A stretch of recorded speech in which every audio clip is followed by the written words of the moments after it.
Assalamualaikum dan salam sejahtera. Terus bersama saya, Amira Syasha dalam 15 minit MMTV edisi 24 November 2023. Kita ke berita utama. Presiden Bersatu Tan Sri Muhyiddin Yassin mengumumkan tidak akan mempertahankan jawatannya bagi pemilihan parti pada tahun hadapan untuk memberi laluan kepada kepimpinan baharu.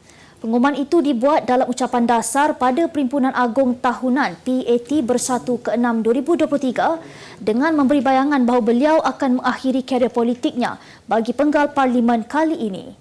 Menurutnya, keputusan tersebut dibuat bagi membolehkan beliau mewariskan kepimpinan parti kepada barisan baharu yang dikatakan sebagai sudah pun tiba.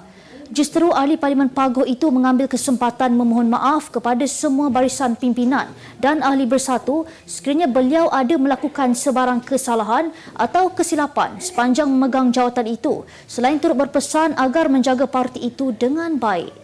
Beliau yang juga bekas Perdana Menteri ke-8 turut mencadangkan supaya kepimpinan parti berbincang berkenaan pemilihan dan penentuan penyandang kerusi berkenaan pada pemilihan nanti untuk mengelakkan ahli-ahli berpecah.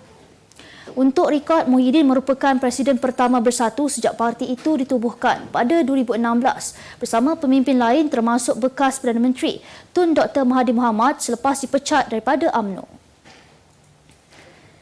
Perdana Menteri Datuk Seri Anwar Ibrahim memohon doa dan sokongan rakyat untuk merealisasikan hasrat kerajaan perpaduan mengecap pencapaian yang jauh lebih baik. Menurut Anwar, selepas tahun pemerintahan dengan dasar yang jelas serta selesai mengatasi masalah asas rakyat, kerajaan perpaduan akan memulakan usaha lebih tegas untuk membangunkan ekonomi negara. Beliau berkata kerajaan perpaduan yang juga akan lebih keras dalam mendepani pelbagai tantangan, salah guna kuasa dan rasuah. Dalam pada itu, Anwar menyingkap sejarah penubuhan kerajaan perpaduan bertitik tolak daripada kebijaksanaan Yang di-Pertuan Agong dan Majlis Raja-Raja yang bertitah sebuah kerajaan yang meliputi kesemua parti politik dibentuk bagi merungkai kebuntuan politik pasca pilihan raya umum ke-15. Anwar mengungkapkan perkara berkenaan mengenai setahun pentadbiran kerajaan Madani di dalam sebuah hantaran di Facebook miliknya.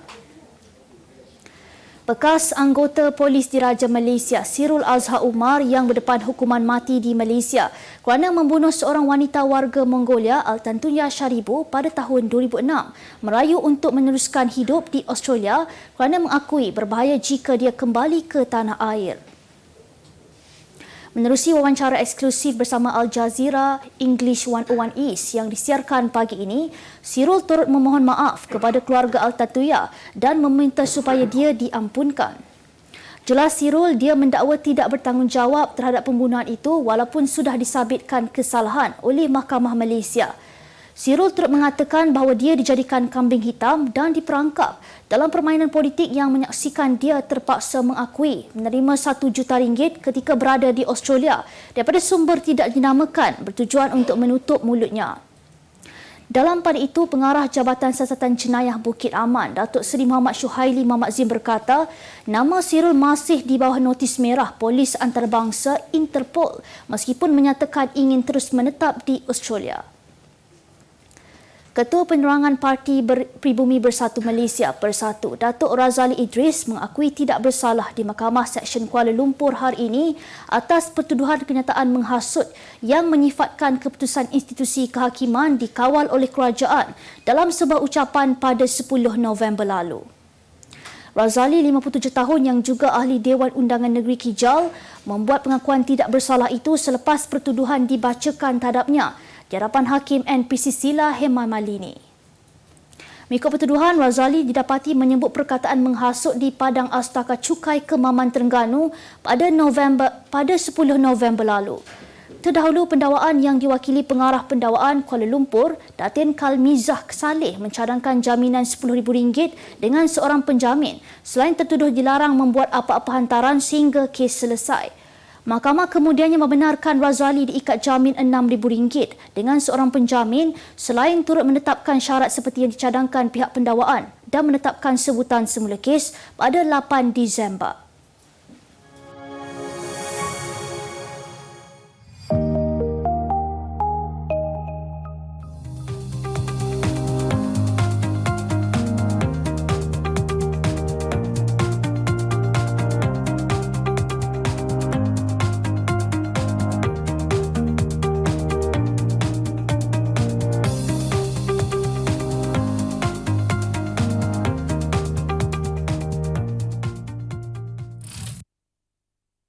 Kita kembali lagi. Seramai 393 pegawai dan anggota polis termasuk tentera mengundi secara pos dalam pilihan raya kecil Parlimen Kemaman semalam dan hari ini. Ketua Polis Negeri Datuk Mazli Mazlan berkata, daripada jumlah itu seramai 342 pegawai dan anggota polis diraja Malaysia melaksanakan tanggungjawab sebagai pengundi di Ibu Pejabat Polis Daerah Kemaman dan Balai Polis Pasir Gajah hari ini. Menurutnya, 6 anggota tentera juga turut mengundi secara pos, manakala 3 isteri anggota tentera akan mengundi awal di Balai Polis Kijal pada 28 November ini. Proses undi pos itu bermula pada pukul 9.10 pagi selepas kertas undi pos diagihkan kepada anggota dan pegawai sebelum mereka memasukkan kertas undi tersebut ke dalam beg undi pos yang disediakan Suruhanjaya Pilihan Raya. Jelasnya, pendaftaran anggota polis yang sepatutnya mengundi awal ditukarkan kepada pengundian pos berikutan ramalan cuaca buruk dan banjir yang dibimbangi berlaku. Gara-gara membuat hantaran menutup bahagian perut dengan sejambak bunga, peminat menebak isteri kepada pelawak Syuib, Wati Hanifiah, kini hamil zuriat pertama.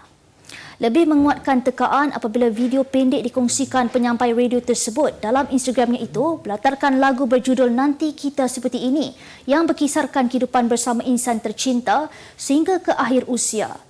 Dalam hantaran berkenaan, pasangan yang mendirikan rumah tangga pada 23 Jun lalu saling berpelukan seraya mengabadikan gambar berdua seperti kebiasaan dilakukan sebelum ini.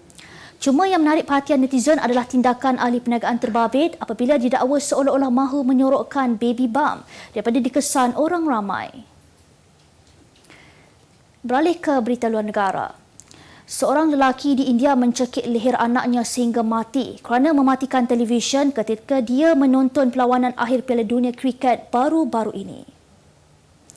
Ganesh Prasad dilaporkan mencekik anaknya Deepak di rumah mereka di Kanpur selepas budak lelaki itu meminta bapanya berhenti menonton perlawanan dan memasak makanan malam. Apabila bapanya tidak mengendahkan permintaannya, Deepak berasa marah dan mematikan televisyen sehingga berlakunya pertengkaran. Menurut polis, Prasad yang berada di bawah pengaruh alkohol mencekik anaknya menggunakan kabel pengecas mudah alih dan melarikan diri selepas menyedari anaknya meninggal dunia. Mayat Deepak ditemui terbaring di atas tangga oleh saudaranya dan mayat dihantar ke hospital untuk bedah siasat. Sekurang-kurangnya, 2 orang maut selepas sebuah kereta meletup lalu terbakar di Pusat Pemeriksaan Amerika Syarikat AS Canada, perampiran air terjun terkenal dunia Niagara Falls. Insiden itu mengakibatkan penutupan sempadan dan mencetuskan amaran keselamatan secara besar-besaran menjelang malam sambutan perayaan Thanksgiving. Gubernur New York, Kathy Hochul mengesahkan 2 orang maut dalam letupan di pos pemeriksaan kira-kira 640 km barat laut New York City dan memaklumkan tiada bukti menunjukkan insiden itu adalah serangan pengganas. Letupan itu berlaku di persimpangan utama Rainbow Bridge berhampiran Niagara Falls dengan kereta musnah teruk dan terbakar. Mencari produk usahawan desa, persembahan artis dan kebudayaan, sukan serta pelbagai lagi aktiviti menarik? Jom kita ke Karnival Usahawan Desa KUD pada 22 hingga 26 November 2023 di Anjung Gloria, Putrajaya dari 10 pagi hingga 10 malam. Masuk percuma! Tunggu apa lagi? Kita gegarkan KUD Putrajaya. Kembali lagi, kita beralih ke berita ekonomi. Kadar dividen yang rendah kemungkinan besar menjadi antara faktor ramai pencarum kumpulan wang simpanan pekerja tidak memilih simpanan syariah. Justru Timbalan Menteri Keuangan 1, Datuk Seri Ahmad Maslan optimis langkah bagi pengasingan penuh dana tersebut daripada simpanan konvensional bakal mengubah situasi. Beliau berkata meskipun kerajaan tidak pernah meletakkan sebarang sasaran jumlah peserta simpanan syariah, namun berharap agar kadar dividen tinggi akan menarik lebih ramai memasukinya. Pada 4 Mac lalu, Agensi Pengurusan Dana Persaraan Berkenaan mengumumkan langkah pengasingan penuh untuk 2 dana tersebut yang akan bermula pada 1 Januari depan. Simpanan syariah diperkenalkan KWSP pada 2017, namun ramai mempersoalkan kadar pulangan tahunannya agak rendah dan tidak pernah mengatasi simpanan konvensional. Kementerian Kemajuan Desa dan Wilayah KKW menyediakan peruntukan sebanyak 15 juta ringgit dalam bentuk geran untuk direbut usahawan luar bandar menerusi pertandingan Rural Business Challenge RBC 2.0. Timbalan Menterinya Datuk Rubiah Wang berkata, usahawan luar bandar boleh mula mendaftar untuk menyertai pertandingan itu bermula hari ini dari laman sesawang RBC 2.0 sebelum tarikh tutup penyertaan pada 31 Januari depan. Beliau berkata permohonan yang dikemukakan akan melalui beberapa proses tapisan dan penilaian secara dalam talian dan fizikal bagi memastikan bakal pemenang yang terpilih adalah usahawan desa yang benar-benar berpotensi. Pada majlis sama, Rubiah turut meraihkan 19 usahawan luar bandar yang berjaya meraih jualan produk melebihi 1 juta ringgit menerusi aktiviti bimbingan Kelab Usahawan 1 juta iaitu salah satu aktiviti sokongan di bawah RBC. Rubiah berkata 19 usahawan itu adalah antara 25 usahawan RBC 2022 yang berjaya meraih hasil jualan antara 1 juta ringgit hingga 4.6 juta ringgit selepas 12 bulan tempoh jualan. Berita sukan. Pemain profesional persaingan badminton lelaki negara Li Zijia terkandas di peringkat suku akhir Masters China selepas tewas kepada lawan dari Jepun Kento Nishimoto dalam perlawanan straight set 11-21, 12-21 hari ini. Keputusan itu bagaimanapun menyaksikan pemain berusia 25 tahun itu berjaya memperbarui kedudukannya selepas koma Masters Jepun minggu lalu di mana dia hanya sempat beraksi di pusingan pertama dan tewas kepada Anders Antonsen. Walaupun berdepan prestasi yang kurang konsisten tahun ini, namun Zijia turut mara ke pusingan kedua sebelum ditewaskan pemain Cina Li Shifeng dalam aksi sengit yang mengheret ketiga set perlawanan dalam terbuka Perancis bulan lalu.